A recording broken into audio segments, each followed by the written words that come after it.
Dr. André Galli from the University of Bern to give his presentation today. So he got his PhD in 2008 from the University of Bern at the Space Research and Planetary Sciences Division. Since then, he had worked in industry as well as a postdoc position at the Netherlands Institute for Space Research, as well as also in University of Bern for the Space Research and Planetary Science Division. And he has since been working there since 2018 as a researcher and lecturer at the Space Research and Planetary Science Division at the University of Bern. He also supervises other students and is an assistant there at the Physics Institute. And he is currently a project scientist of the European Space Agency's Jupiter Icy Moons Explorer, or JUICE. He is a co-investigator of NASA's Interstellar Mapping Probe, which is what he'll be presenting on today. So without further ado, Dr. André Galli, take it away. Hello, everybody. Thanks, Shane. Thanks to everybody for inviting me. And thanks for listening in this virtual space seminar. And as Shane already mentioned, today's topic is mostly the Interstellar Mapping and Acceleration Probe, or IMAP for short. I'm gonna tell you, how to say, the basic idea behind it, what kind of questions you want to answer with it, and then also make the link between that upcoming Heliophysics mission and space weather observations. Now let me check if I can share my screen.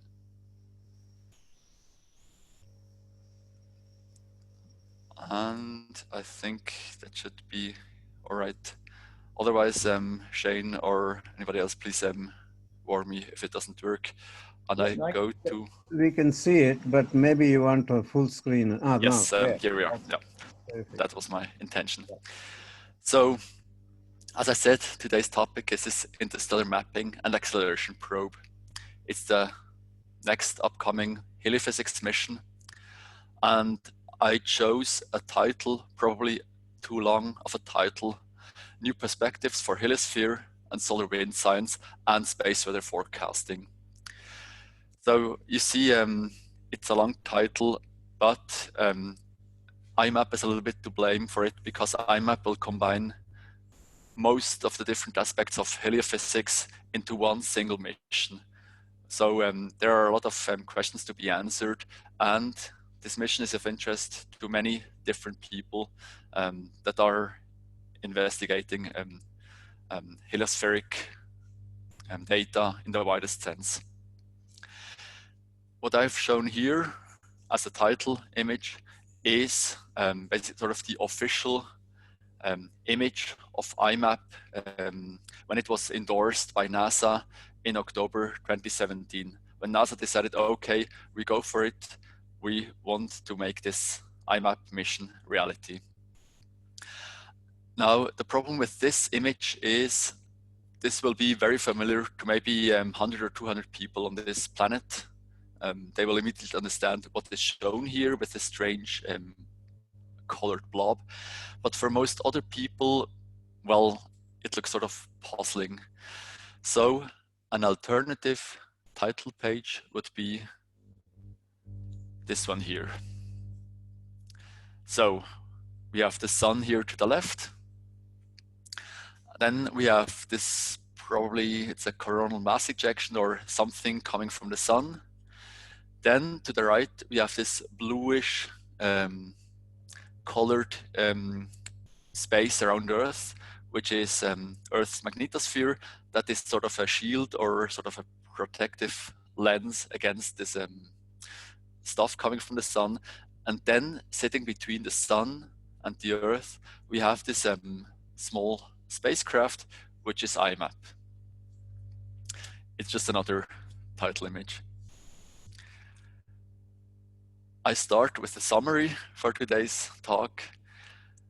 If you forget everything else, two things to keep in mind from today would be the following.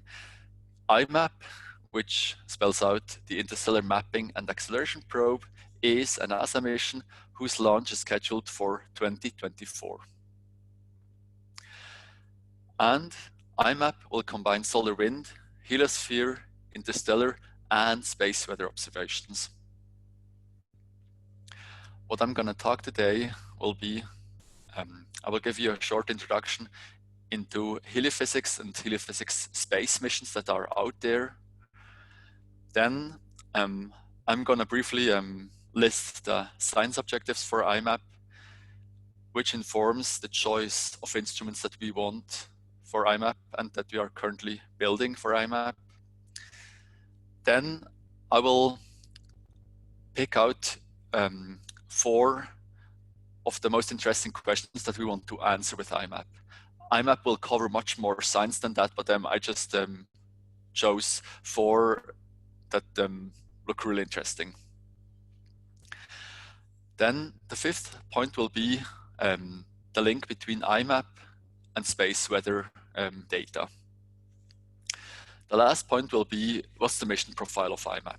Just briefly, launch date, what kind of, how should IMAP pan out?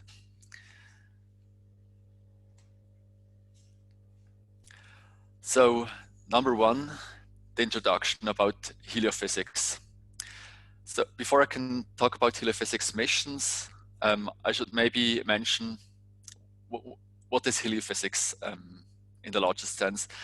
Heliophysics used to be just the observation of the sun itself. For a long time, heliophysics was about measuring sunspots and looking at the solar corona, looking at trying and then also doing helioseismic measurements to learn something about the interior of our sun.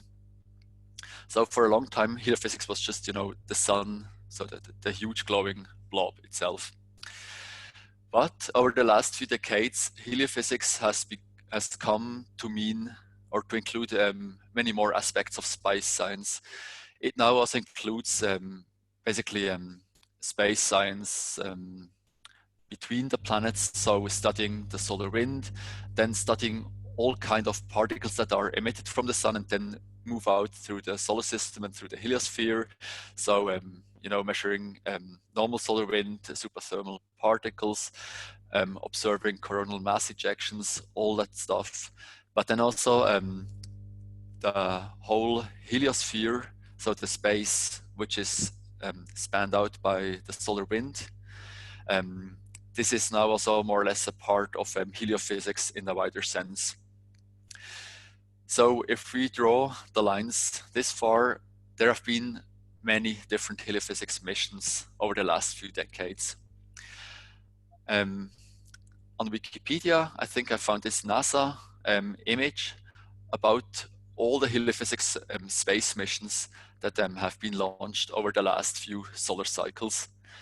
So in this plot, you see on the background this yellow line, which symbolizes the solar activity. So, so for instance, at around 2008, we had a solar minimum, and then a few years ago, we had again a solar minimum, and now we're approaching a solar maximum again. And overlaying, you see all these funny little symbols for large and small spacecraft that did some heliophysics measurements. You see really, I would say, famous ones like SOHO and ACE, which is very relevant for space weather data until today. You see the 2 cluster spacecraft. You see here the stereo spacecraft that consists actually of 2 different spacecraft that are basically to the left and to the right of the Earth, giving you a stereo image of the sun. And this went on and on. But remember, this plot was made in 2011. So back then you see there were some missions here that were planned, and then there were some missions on the study. Now, jumping forward 9 years to the present, we have the following.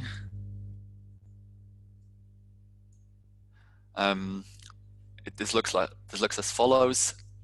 We see the solar orbiter and the solar probe, which were on the study in 2011, they have launched by now. Actually, the Solar Probe Plus is now called the Parker Solar Probe, in honoring Mr. Parker, who did a lot for heliophysics. If you talk about the Parker spiral of the solar wind and the shape of the heliosphere, you basically always go back to his seminal papers in the 1960s. So the Parker Solar Probe, which is a NASA spacecraft, was launched and has begun science operations. The ESA and NASA spacecraft Solar Orbiter was launched this winter, basically, but it's now also on its way and has begun, I think, commissioning and first scientific data. And as we're now here in 2020 and look to the future, we see that there is one heliophysics mission that is planned for the next few years, and that is confirmed, and that's IMAP here to the right. So that's a good part about this. Let's say maybe the little bit more worrying part from the point of view of heliophysicists is that if you compare the right half of the panel to the left half of the panel, you see that in previous decades there have been more heliophysics space missions than we have currently. Some of those that have been launched 10 or 20 years ago are still active, which is great and really needed. But we, I would say, heliophysicists must keep up the good work and make sure that also for the next decade and for the next decades, we still have enough heliophysics spacecraft up there around the Earth, between the Sun and the Earth, and maybe also at other places farther away from the Sun, to keep us updated about what's happening in our solar system and what's happening with the Sun.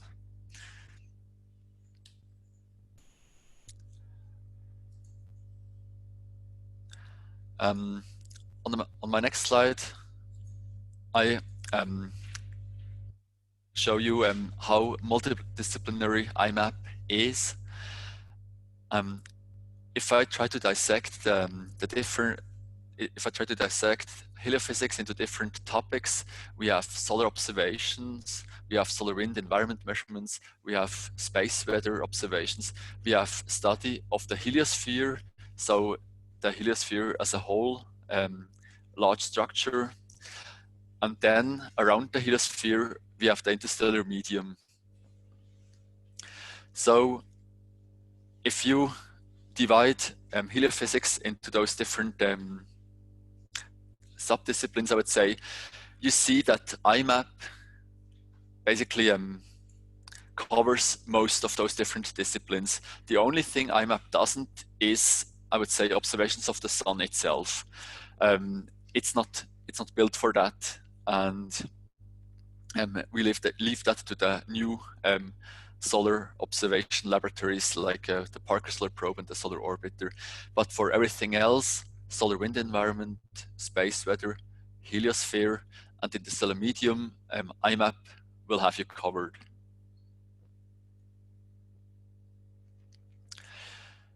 So what are the science objectives of IMAP?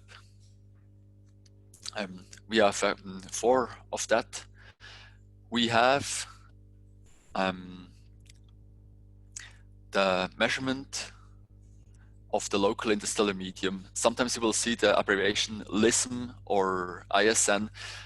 This just stands for local interstellar medium or the interstellar matter. We know a few things about the space around our heliosphere, where the truly interstellar space begins, but there are still many, many unknowns. What's the chemical composition of that interstellar matter? Is it similar to what we have here in the solar system? Is it the same, or is it different from other local clouds that are farther away from our solar system? And the usual questions here, where are we traveling to with our heliosphere? How fast are we moving, in which direction? But then, of course, also that's first objective. The second objective is study the boundary regions in which the solar wind and the interstellar medium interact. So that's, you have the first boundary, if you go out from the sun, that's a termination shock. And then you enter this region between the termination shock and the heliopause, where you have shocked solar wind and a lot of other proton populations that are actually dominating the pressure up there. That's a so-called heliosheath. You also have, and then as you go farther out, you will cross the heliopause, which is the plasma boundary between the heliosphere and interstellar space. So the Voyager probes probably crossed this heliopause a few years ago, but there are still many unknown things about this heliopause. And the third objective will be the interaction of the solar magnetic field and the local interstellar medium. How does the solar magnetic field sort of distort this sort of the simple shape of the heliopause, and what's the strength, and or is the magnetic field of the sun and of the interstellar medium, is the magnetic field relevant to shape the whole structure, or is it just rather the ram pressure of the protons that are shaping the whole heliosphere?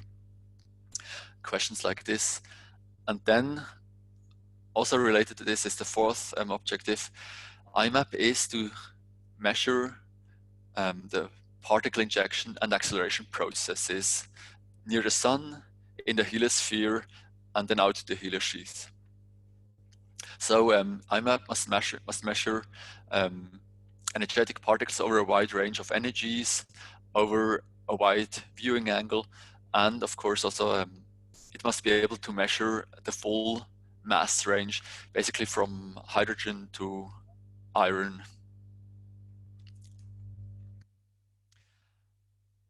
This means if we have these questions with IMAP, we must build the spacecraft and its instrument suite accordingly. So if we want to answer these questions, it means we need the following. We must be able to measure energetic neutral atoms, ENAs, covering the full energy range from more or less thermal energies to solar wind energy, all the way up to energetic particles of 100 keV. The nice thing about energetic neutral atoms are that you can measure particle distributions far away.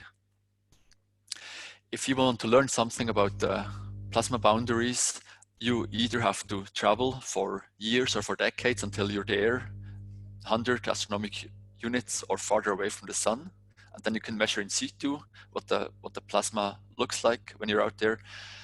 Or you stay close to the Earth, close to the sun, and you can try to measure some of the energetic neutral atoms that travel back from those far away plasma regions.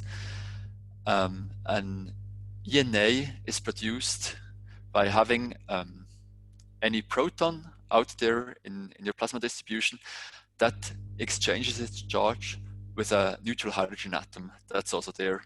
And thus you create an energetic neutral atom which doesn't feel the magnetic and the electric fields anymore, so it's not inhibited anymore by those fields, and it just goes on a straight line away from the place where it was produced.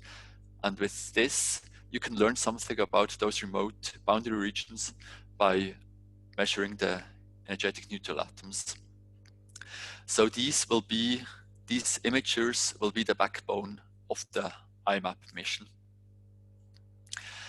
But of course, that's by far not all there is, all we need. We also need to be able to measure the neutral hydrogen, helium, oxygen, neon, and deuterium fluxes that come in from the interstellar medium into our solar system.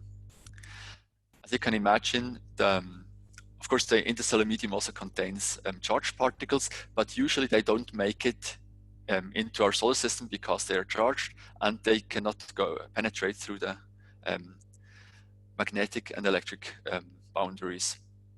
On the other hand, interstellar neutrals will make it through the boundaries, and we can measure them also close to the sun. The third thing, as I said, we need to be able to measure charged particles that are, I would say, local. We need to be able to measure them at a high time resolution and over the full energy range. So this means sort of the bulk solar wind, then pickup ions, superthermal ions, and really energetic ions. Energetic means up to mega electron volt particles. And to get the full image, to get the context of all these measurements, of course, we also need to measure the magnetic field in the vicinity, so that we know about shocks and kinetic substructures of the solar wind, that we know when there is a coronal mass ejection near or passing by our spacecraft. And we also have to observe dust and the UV light to get context to these measurements. This means we have this suite of instruments for IMAP. Those are 10 different instruments that we're gonna need. In the following, I will just present a few of them. I cannot go through them in detail, that would take too long. But as I mentioned, to learn something about the global structure of our heliosphere, to see what's happening out there in those plasma boundary regions, we need to measure the energetic neutral atoms that come back from those plasma boundary regions to the inner part of the solar system. So we're gonna need 3 different ENA imagers covering all the energy range. We have IMAP low, which covers the low energies of ENAs. And this is actually also the part where our university contributes space hardware, and we will also calibrate this instrument here in-house. So this is really my expertise. IMAP low will measure both low energy ENAs, but it will also directly measure the interstellar neutral atoms that stream into our solar system. Then around solar wind energies, so roughly I would say from 0.5 to tens of kiloelectron volt energies, we're gonna use IMAP high, which is very similar to the instrument IBEX high, which is still up and running in space right now. And now going to the high energy ENAs, we're also going to need IMAP Ultra, which is based on the Inca Cassini instrument that traveled to Saturn and measured the ENA images of the Saturn plasma and its interaction with the neutrals that are there. IMAP Ultra is basically a copy or the further development of this instrument, and it covers the energy range from a few to a few hundred kiloelectron volts. As I mentioned, IMAP stands for Interstellar Mapping and Acceleration Probe, and speaking of acceleration, we must be able to measure the thermal, but also really the very fast particles. So for this purpose, we will have several instruments. We will have SWAPI, that you see here to the top, which measures mostly hydrogen and helium ions at the high temporal resolution and at an energy of solar wind and I would say supra solar wind energies up to a few 20 kiloelectron volts. On the other hand, we also have CODIS, which will measure particles of even higher energies up to mega electron volts, and it will measure basically anything from hydrogen to iron, so masses 1 to 60. the resolution is on the order of minutes. And to go to even higher energies, we're going to use HIT. That's a high energy ion telescope. It's similar to the LET on stereo. It's going to measure energetic particles, again from hydrogen to iron, at energies of many mega electron volts. It has a resolution of 1 minute, and it has really full sky coverage. This radiation is so rich in energy, I would say, that those particles, they will basically pass through anything and create directly a signal in the detector. So even if we don't want them to, we will be sensitive to particles that come in from any place, anywhere in the sky. So it's really a full 4 pi sky coverage that we're gonna achieve here. And of course, HIT will also be very important to interpret the other data, because sometimes those high energy particles, they create a background in low energy imaging that you don't want to see. But at least HIT will tell us what this high energy background was at a given time. And finally, IMAP will also include solar wind electron measurements, a magnetometer, of course, very important. It will include a UV spectrograph, and it will include a dust experiment. Which brings me to the interesting part about what do we actually want to answer with IMAP? What are the big science questions that are nagging us? I would say my favorite question, but this is from my personal point of view, because I'm interested in those energetic neutral atoms from the boundary of the heliosphere. Here the question is, what does the heliosphere actually look like?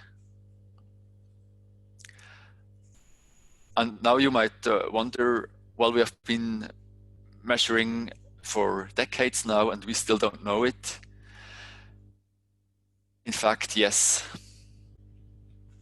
The problem is, we know a few things, but as so often, if you have a contested question in science, when the data are limited, there are different possible ways of interpreting those data. So no matter if you talk about models, that's just a small selection here in the top half of this slide, or if you talk about ENA data and their interpretation, there are different ways to look at the data and to interpret the meaning of those data.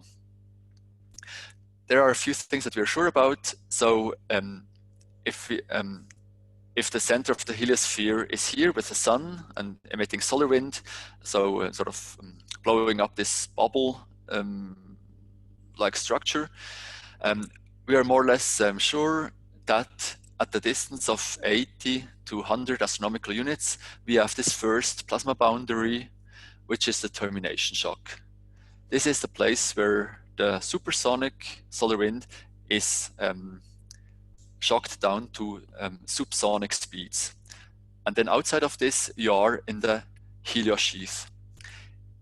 It is still dominated by the solar wind plasma, but now those protons have been shocked and they are supersonic. And we also know for sure that if we go in the so-called upstream direction, so against the inflow direction of the interstellar medium, that at a distance of, let's say, 120, 130 astronomical units, there will be the second plasma boundary, there will be the heliopause, and outside of which you enter the interstellar medium. But the big question remains, if we don't travel upstream, but if we leave the solar system in any other direction, if we go, for instance, towards the poles, to the north and to the south, or if we go to the flanks of the heliosphere, or if we go in the downstream direction, what what does it look like there? Is the whole heliosphere rather like has it a comet tail-like shape, like this model here would predict, and also this model here? Or do you have sort of a double peak structure to the north and to the south pole? Or is it, I would say, is it even sort of like a simple bubble-like structure without any tail at all? It's to cut a very long story or a very long debate short. It's complicated, or it's still under debate among scientists. And it's still this question: what does the heliosphere look like? It's a very interesting question, and it keeps a lot of people motivated in the field. So both scientists and also I would say hobby astronomers and any people with an interest in space science are really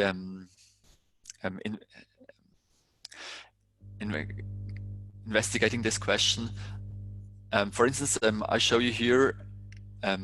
That's an image that is published in the current Sky Telescope magazine, which is published right now, I think, or at least in September 2020. This question is still, how to say, the open questions are also shown here.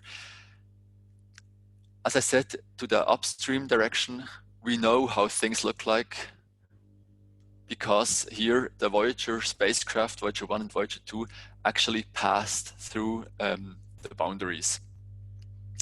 But to any other direction, it's not clear what the heliosphere looks like there. And to conclude this outlook about this question, until 2024, which is the IMAP launch date, we also have to look into this question from another point of view. We will continue also doing model comparisons, and we will also reanalyze existing observations to prepare for IMAP and to help us guide also IMAP observations and other observations to know what kind of data do we need to actually answer this question for good. This is one example for such an effort is shown here. That's the Shield Drive Science Center, where I and many other heliophysicists are joining forces to have a look at these questions from both from the model point of view and from the observation point of view. Then another question that we would like to answer with IMAP is what is the inflow speed and the temperature of the interstellar medium? With IBEX, with a precursor of IMAP, we measured quite accurately the inflow of the interstellar neutral helium and hydrogen coming close to the sun and coming into the IBEX instrument. But because with IBEX we could only look in one fixed direction at a given moment in time, we have a parameter degeneracy.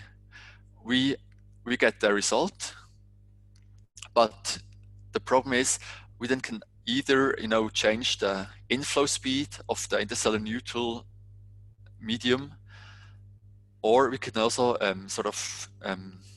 change the temperature of this interstellar neutral matter that comes into the solar system to reproduce the data.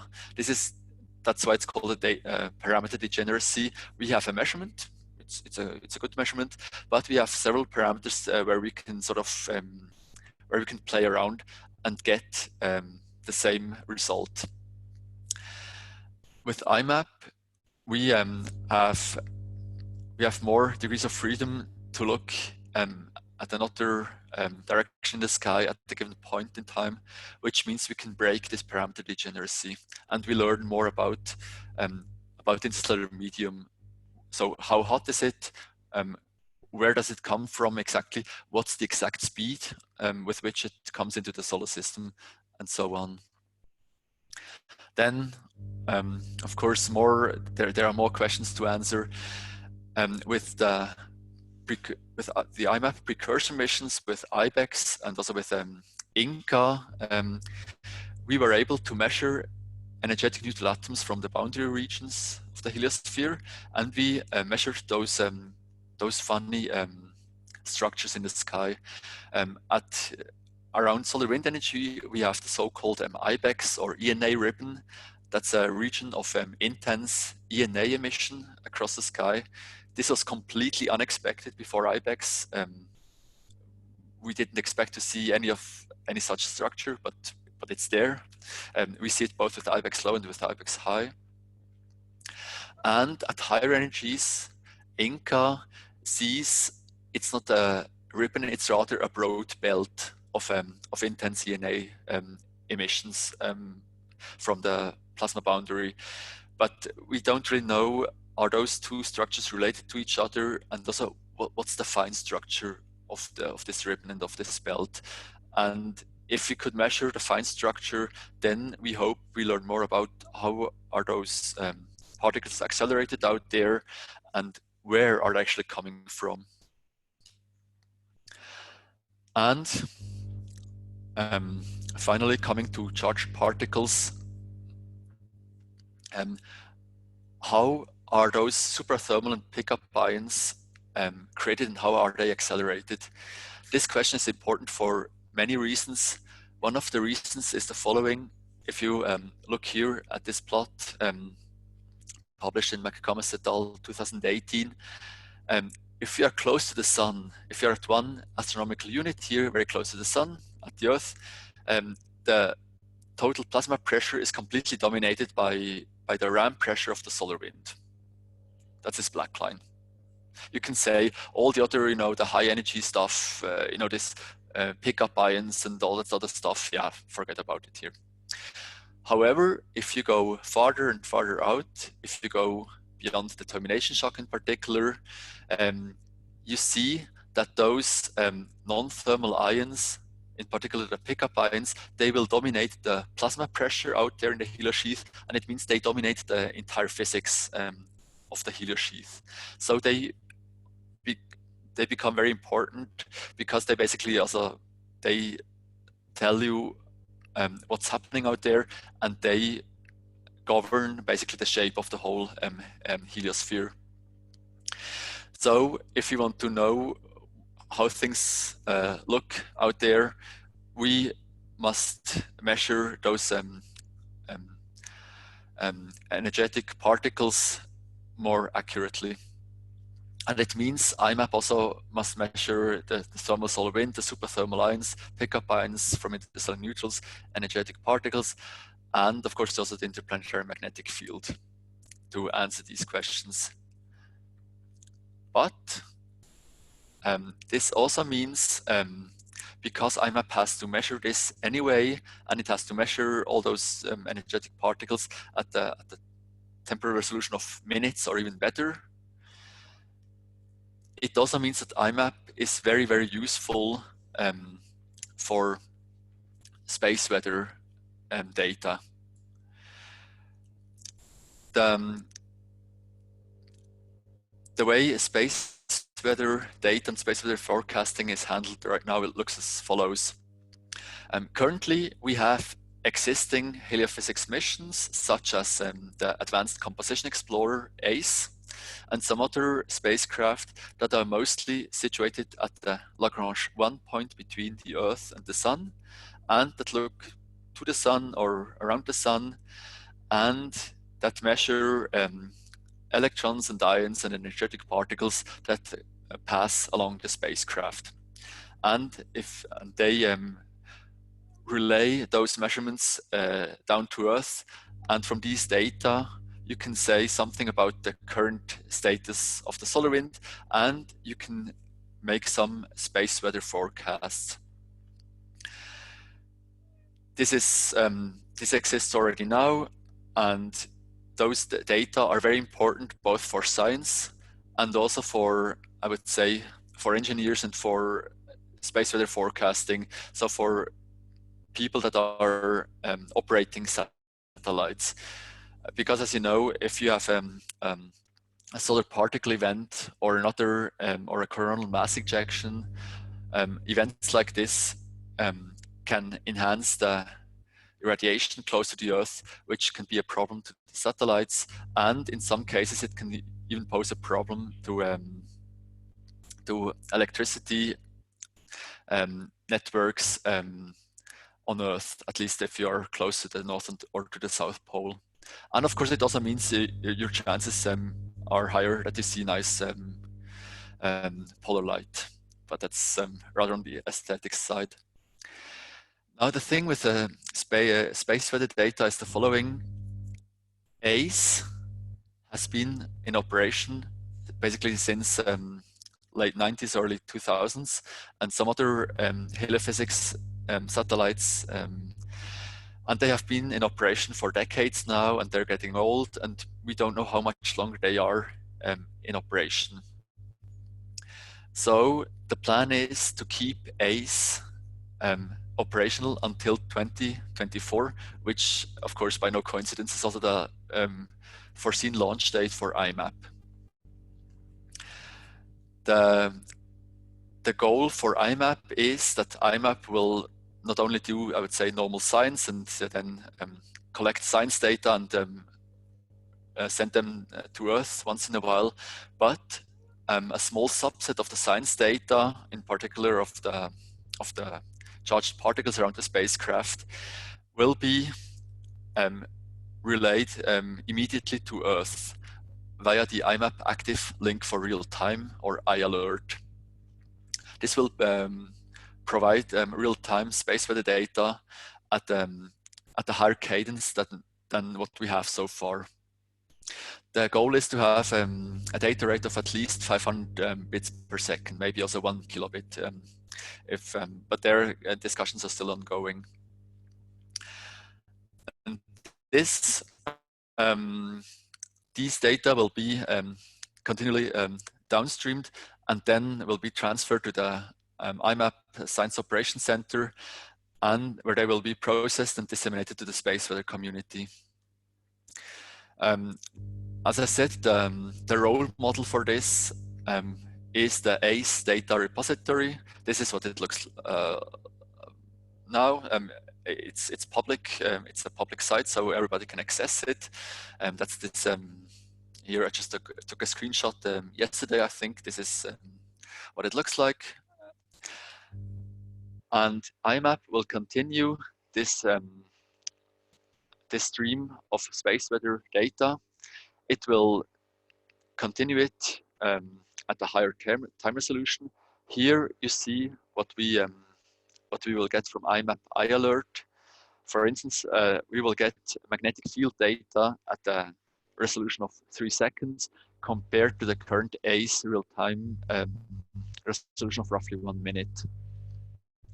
And similar from the other IMAP instruments that I mentioned before, from SWAPI and from CODIS and from HIT, you will also get those data, which are very useful for space weather predictions. In addition, IMAP will also produce some new data products, like high energy electron fluxes and solar wind charge state ratios. Here I just pick an example. What is it good for? The high energy ion telescope HIT of IMAP will be used to measure electron fluxes for around 1 megaelectron volt and prepare a data stream of these data. And this is a useful predictor for solar energetic particles, proton intensities that you can expect to arrive then roughly 1 hour later in a solar particle event at Earth. The forecast time is roughly 1 hour, or sometimes it's also the warning time, because, and this brings me to the last point, IMAP, according to its mission profile, will be stationed at the Lagrange 1 point here between the Sun and Earth. So it's 1.5 million kilometers from Earth. And if you take the usual speed of the solar wind, 1.5 million kilometers means roughly a travel time of 1 hour. So that's this usual 1 hour of um, warning time or forecast time between what do you say, data that you get from ACE or from IMAP at L1 until the stuff then also hits Earth in the case of a solar energetic particle event. And as already mentioned before, the launch is foreseen for October 2024. We're right now busy building the prototypes of IMAP. And the minimum lifetime of IMAP is 2 years, but that's still just the minimum lifetime. We hope that it will be as long living and successful like IBEX, which also had a minimum lifetime of 2 years, but is still up and healthy and running in the 12th year of operations. And with this, I come to the end of my presentation. If you want to learn more about IMAP, either contact me directly or have a look at the official missions website here. Here you see the link. And with this, I would like to thank you for listening, and I would like to thank all the people and institutions that are involved in hopefully making IMAP a huge success. Thanks a lot. All right. Thanks a lot, André. Yeah, that was great, actually. I learned something. Yeah. So I had a quick question. You might have mentioned this, but is there an instrument on board to measure the solar wind magnetic field too? Yes, I just briefly mentioned it. I don't have a separate slide for it. It just briefly appears. Here, Mac. It's this. Cool. Yeah, it's sort of course, basically that's state of the art. Really, any spacecraft that wants to measure anything about the solar wind or space weather, you need to know all the components of your interplanetary magnetic field that passes along the spacecraft. That's very important for interpretation. All right, And it will have a cadence of something like 3 seconds, I think. This is the cadence at which we will produce space weather data for the magnetic field. Oh, thanks. Yeah, please use the Q&A feature if you have any questions. André, there's one question. Can you go and click on the Q&A icon? You'll be able to read the question. Yeah, so that was the question by Mohammed Kasim Taha, right? Or another question? Yeah, that's the question. Oh, yeah. So the question by Mohammed Kasim Taha was, high energetic particles and other solar wind contents can affect the communication electronics of the satellites. Yes, that's true. How IMAP and other solar missions can be shielded to protect the satellite's technical components from high density of solar wind near the sun. All right, let me think. The first, here, it really depends on the satellite. The thing about, if we take a look at IMAP, I mean, at the entire satellite, the way it is built, here we already have an impression, but let's maybe go here. IMAP looks like a disk where you see all the instruments are basically inside of those compartments. And now the most important sort of protection against too much of solar wind impact is, of course, that the side that's actually facing the sun, you don't put any instruments there. So if you see the space, if you have a look at the IMAP spacecraft here, you have the sun pointing side of the spacecraft is here, the face where you just have solar panels and no instruments whatsoever. The instrument and their electronics that are most sensitive to high energy particles, they are somewhat shielded by the spacecraft structure itself. And of course, the more centimeters of aluminum or metal that you can put between your electronics and the and the solar wind that or energetic particles that come from this side, the better. But of course, there's a limit to what you can do. I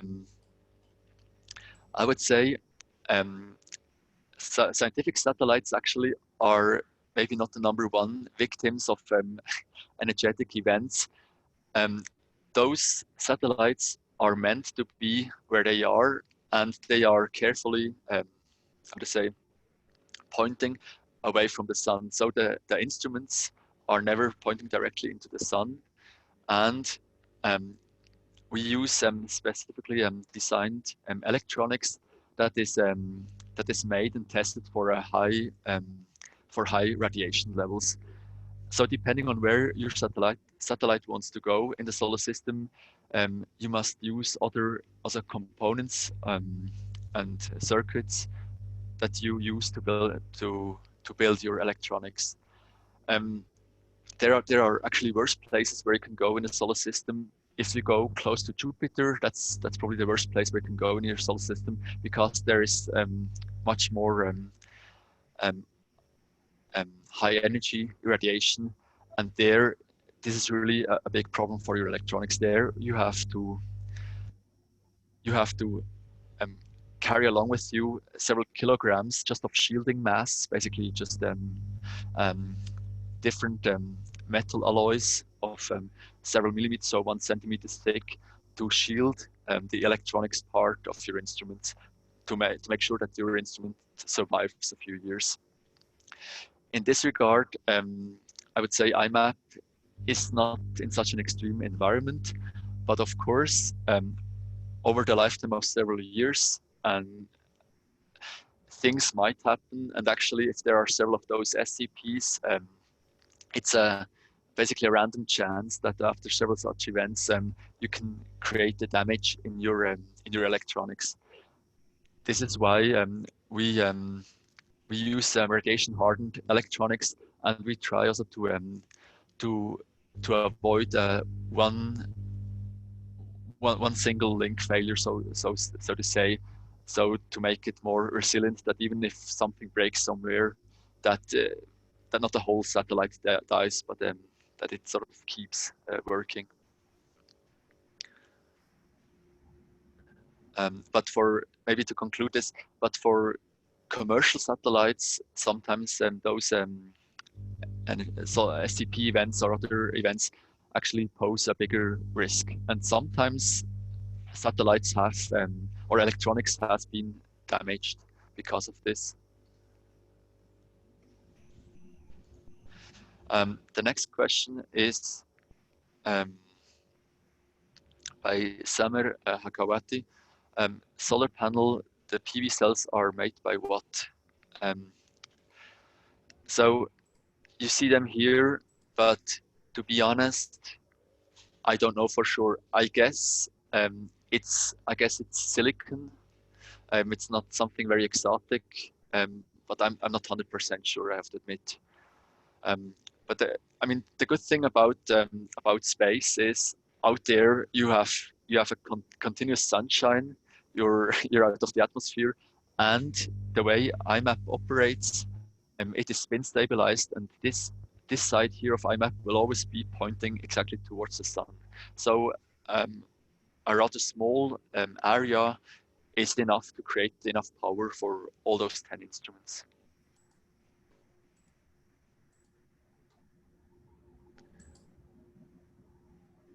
All right. Srini, Shane, do you have any questions? No, I don't. No, that's good. A very thorough presentation, so I'm all set. Yeah, very exciting mission. We Yeah. learn a lot of things. Who is the main host of this mission? Here we are. So I would say the host is Princeton University.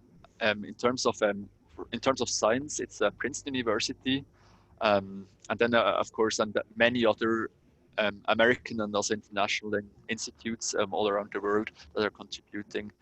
In terms of operations, so it's a NASA mission, and you see here the Goddard Space Flight Center.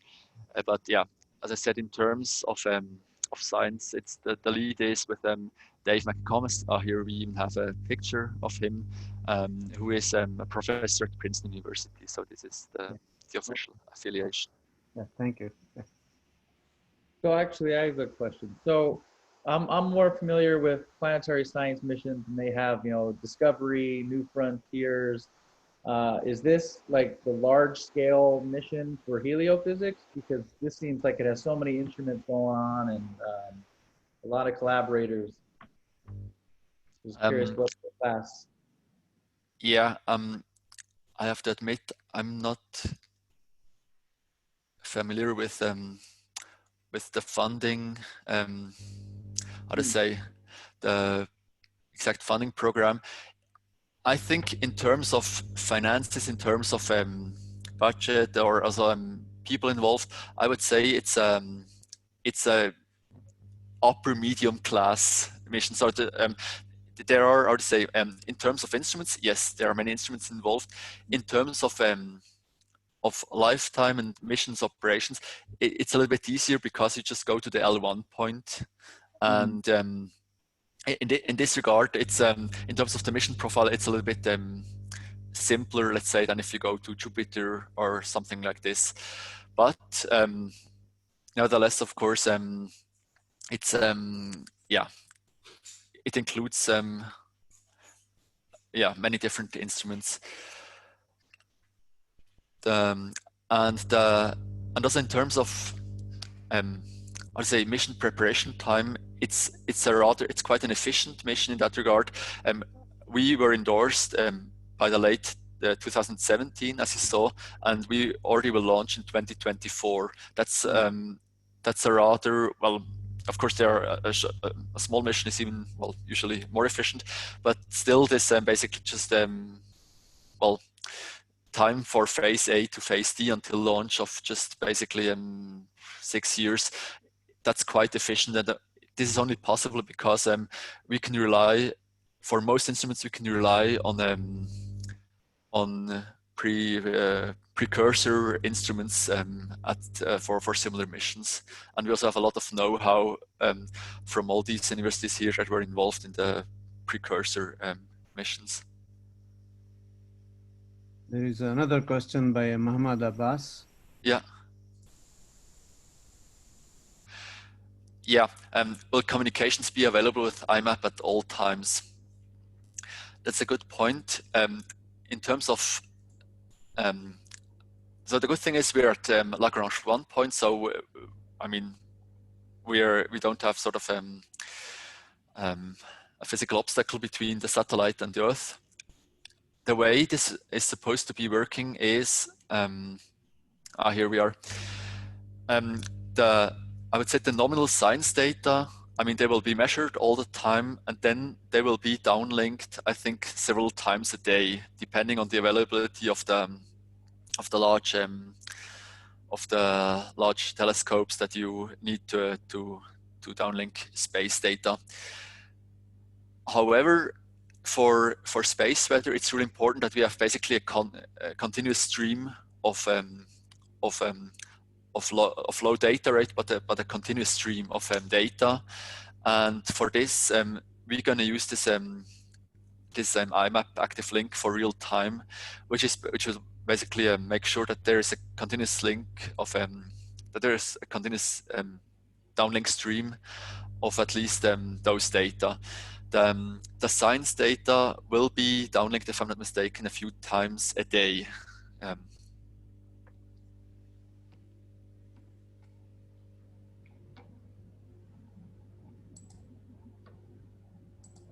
All right, then if there are no more questions, then let us thank André once again. Yeah, thanks for the great talk. Very interesting mission. And yeah, Right. Thanks everyone for participating. See you next week. Yeah. Right. Yeah. Thanks for listening. Yeah, thank you. Best wishes for the mission from all of us. Thank you. Thank you. Okay, I'll sign off, Dimitra.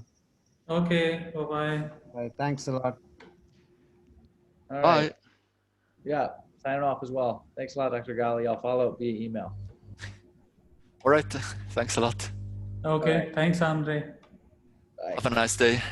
Yeah, you too. Bye-bye.